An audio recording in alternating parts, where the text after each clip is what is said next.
ఎందుకంటే నేను ఏ మంత్రి అడగలేదు, ఏ పోస్ట్ అడగలేదు. నేను ఓడగొట్టింది ఒక డిప్యూటీ సీఎంని. డిప్యూటీ సీఎంని ఓడగొట్టినప్పుడు ఎన్టీ రామారావు గారిని ఓడగొట్టాడు ఒక ఆయన పనికి మాలిన ఆయన చిత్తరంజన్ దాస్ అని. తక్షణమే మంత్రి చేశాను ఆయన్ని. అసలు ఇప్పుడు అడ్రస్ వెళ్ళాడు అనుకోండి ఆ తర్వాత ఎలక్షన్లోంచి.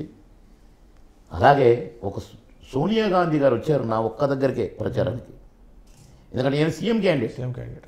డిప్యూటీ సీఎంను ఓడగొట్టినందుకన్నా ఇవ్వాలి, సీఎం క్యాండిడేట్ను ఓడగొట్టినందుకన్నా ఇవ్వాలి, సోనియా గాంధీ గారు వచ్చి ప్రచారం చేస్తే కూడా ఓడిపోయింది కనుక ఇవ్వాలి, 100 కోట్లు పెట్టిండు కాబట్టి ఇవ్వాలి. వారు ఇవ్వలేదు, నేను అడగలేదండి. నేను పదవుల కోసం రాలేదు, ప్రజలకు సేవ చేద్దామన్న ఉద్దేశంతోనే తప్ప ఎన్టీ రామారావు గారు ఎందుకు పెట్టారో పార్టీ, ఆ పార్టీ తరఫున పనిచేయాలి అన్నగారు తింటున్నాను తమ్ముడు అని పిలిచేది. ఎన్టీ రామారావు గారు నన్ను ప్రచారాలకు పంపారు. తమ్ముడు మేము ఇక్కడ చూస్తాము, మీరు ఒకటి వెళ్ళండి వారిని చూడండి ఏం అని నన్ను పంపేవారు ప్రచారాలు.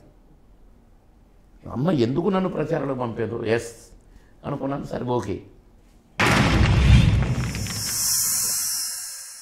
Like and subscribe Eagle Media Works.